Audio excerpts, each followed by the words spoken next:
আসসালামু আলাইকুম ওয়া রাহমাতুল্লাহি ওয়া বারাকাতুহু। সম্মানিত দিনী ভাই ও বোনেরা, আজকে আমরা জানব কাদের উপর কুরবানি দেওয়া ওয়াজিব। ১. 10ই জিলহজের ফজর থেকে 12ই জিলহজের সন্ধ্যা পর্যন্ত, অর্থাৎ কুরবানির দিনগুলোতে যার নিকট সদকায়ে ফিতর বা ফিতরা ওয়াজিব হওয়া পরিমাণ অর্থ বা সম্পদ থাকে তার উপর কুরবানি করা ওয়াজিব। মুসাফিরের উপর বা সফরের হালতে থাকলে কুরবানি করা ওয়াজিব হয় না। কুরবানি ওয়াজিব না হলেও নফল কুরবানি করলে কুরবানির সওয়াব পাওয়া যাবে।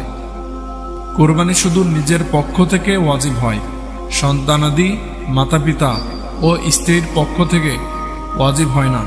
তবে তাদের পক্ষ থেকে করলে তা নফল কুরবানি হবে। যার উপর কুরবানি ওয়াজিব নয়, সে কুরবানির নিয়তে পশু ক্রয় করলে সেই পশু কুরবানি করা তার উপর ওয়াজিব হয়ে যায়।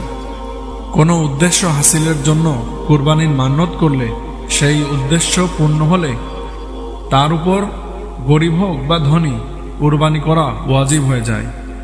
যার উপর কুরবানি করা ওয়াজিব, সে কুরবানি না করলে কুরবানির দিনগুলো চলে যাওয়ার পর একটা বকরির মূল্য সদকা করা ওয়াজিব। আলহামদুলিল্লাহ, আমরা এতক্ষণ জানলাম কাদের উপর কুরবানি করা ওয়াজিব। আল্লাহ তাআলা আমাদের সবাইকে গুরুত্ব সহকারে কুরবানি করার তৌফিক দান করুন। ভিডিওটি ভালো লাগলে দ্বীন প্রচারের স্বার্থে শেয়ার করে সবার নিকট পৌঁছে দিন। ইনশাআল্লাহ আল্লাহ তাআলা আপনাকেও সওয়াব দান করবেন।